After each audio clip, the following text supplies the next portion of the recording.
Pemirsa kita sudah tersambung melalui sambungan Zoom dengan Hairul Fahmi, pengamat militer dari Institute for Security and Strategic Studies ISISS. Selamat malam Mas Fahmi. Halo, selamat malam Mas Fahmi.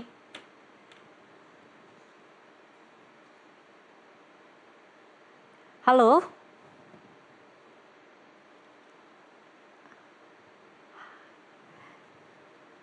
Iya, pemirsa kami masih mencoba menyapa Hairul Fahmi, pengamat militer dari Institute for Security and Strategic Studies. Selamat malam, Mas Fahmi.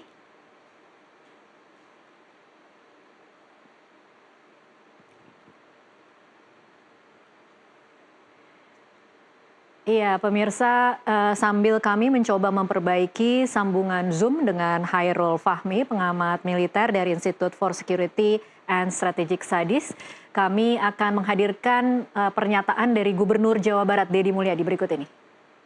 Kami, pemerintah Provinsi Jawa Barat, menyampaikan duka yang mendalam atas meninggalnya 4 anggota TNI dan 9 warga sipil dalam musibah kecelakaan pemusnahan amunisi tak terpakai di tempat pemusnahannya Desa Sagara, Kecamatan Cibalong, Kabupaten Garut.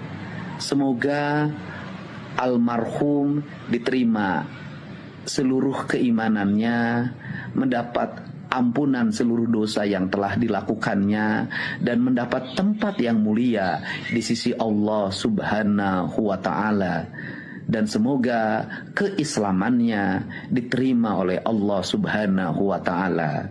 Dan untuk keluarganya, semoga diberikan ketabahan atas musibah yang terjadi, dan semoga kita semua diberikan kelapangan hati untuk bersama-sama menyampaikan doa pada saudara-saudara kita yang meninggal atas musibah tersebut dengan membaca surat Al-Fatihah.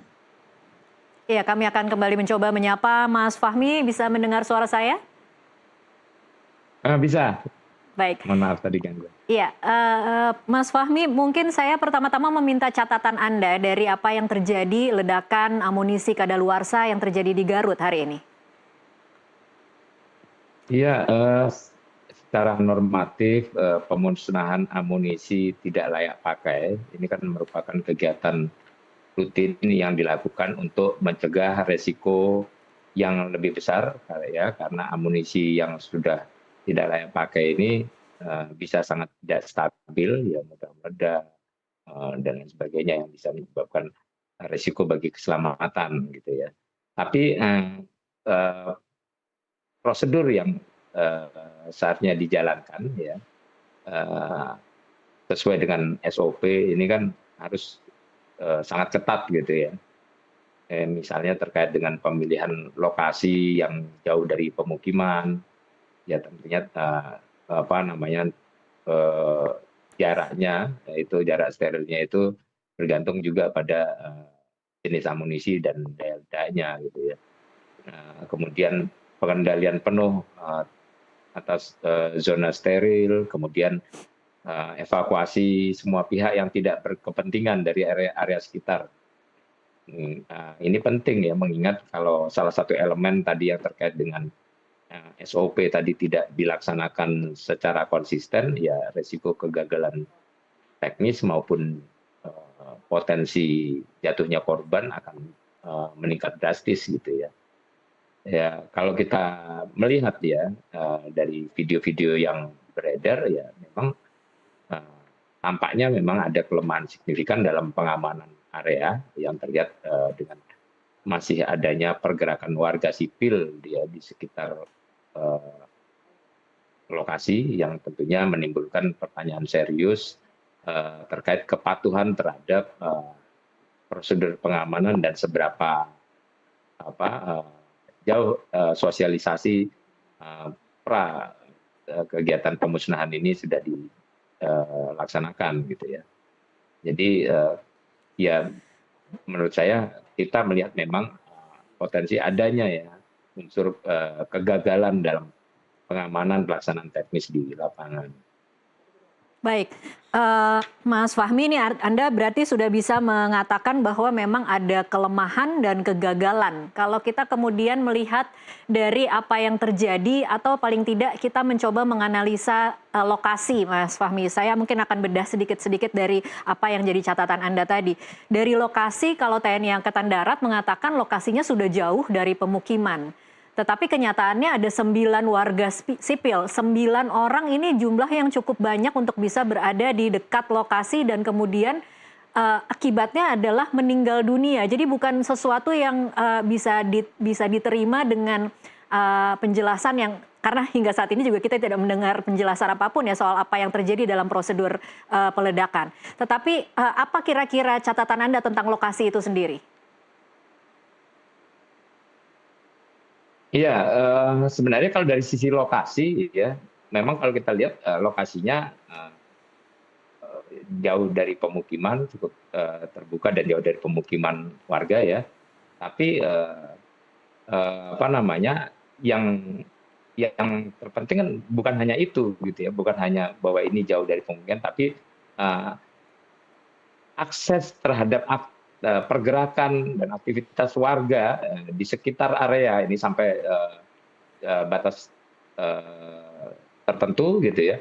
Ini kan harus ditutup sepenuhnya gitu ya. Oke. Dan itu sebenarnya juga sudah dilakukan ya sosialisasinya maupun memasang tanda-tanda peringatan di sekitar area ya, itu sudah dilakukan. Tapi ternyata ini kan apa namanya, gagal mencegah warga untuk memasuki lokasi sebelum lokasi tersebut dinyatakan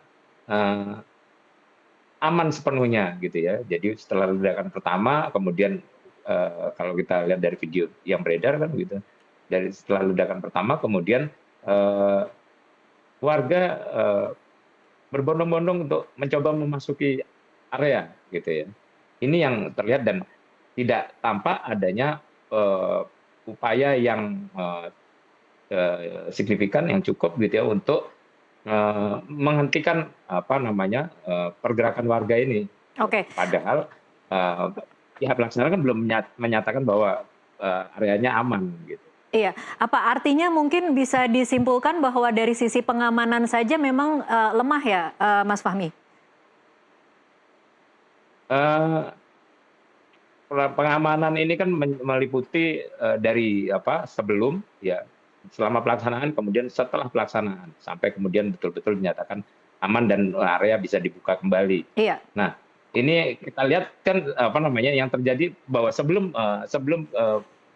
pelaksanaan warga belum masuk memang, tapi setelah ledakan pertama warga kemudian bergerak masuk. Nah, ini yang saya kira apa namanya tentu harus diinvestigasi gitu ya. Apakah yang terjadi di sana itu apakah itu kelalaian atau ada bahkan mungkin pembiaran? Ini yang kita harus pastikan gitu ya, supaya apa namanya terlihat juga apakah ini memang ada SOP yang dilanggar atau semata-mata karena dinamika di lapangan yang apa namanya yang tidak bisa diatasi oleh personil-personil yang melakukan upaya pengamanan perimeter. Oke, baik. TNI Angkatan Darat kan hari ini sedang dalam kondisi berduka juga, Mas Fahmi, karena ada 4 anggotanya yang menjadi korban. Tetapi di satu sisi hanya mereka lah kemudian yang bisa dimintai pertanggungjawaban untuk bisa menjelaskan apa yang terjadi. Nah, kalau dari sisi Anda, harus seperti apa dan harus seberapa transparan TNI kemudian membuka apa yang terjadi? Karena kadang-kadang kalau peristiwa itu berhubungan dengan TNI, berhubungan dengan tentara, itu kadang-kadang kita tidak bisa mengetahui sepenuhnya secara terbuka. Apa harapan Anda? Iya, harapan saya tentu investigasi dari TNI maupun pihak-pihak lain yang berwenang untuk mengetahui secara pasti apa penyebab dan faktor-faktor yang terlibat dalam tragedi ini, ya saya kira harus apa namanya bersedia untuk melaksanakan investigasi itu dengan cermat, Apa harus ada tim apa independen namanya, kah dari luar kemudian agar bisa benar-benar secara fair membuka fakta? saya kira untuk tahap awal saya kira belum perlu ya, kita masih apa namanya, saya kira masih perlu menghormati dan menunggu hasil investigasi resmi untuk kemudian bisa dilihat apakah ini yang terjadi ini apa yang diinvestigasi sudah bisa apa namanya dijadikan dasar untuk melakukan evaluasi menyeluruh atau ada hal-hal yang masih perlu didalami lebih jauh ya. Ini penting karena di sini korbannya bahkan lebih banyak warga sipil ya. Apakah ini apa namanya kelalaian atau ini apa namanya semata-mata karena ya Kecelakaan. warga dan apa kecelakaan dan warga sipil ini kemudian meremehkan situasi sehingga apa mencoba masuk.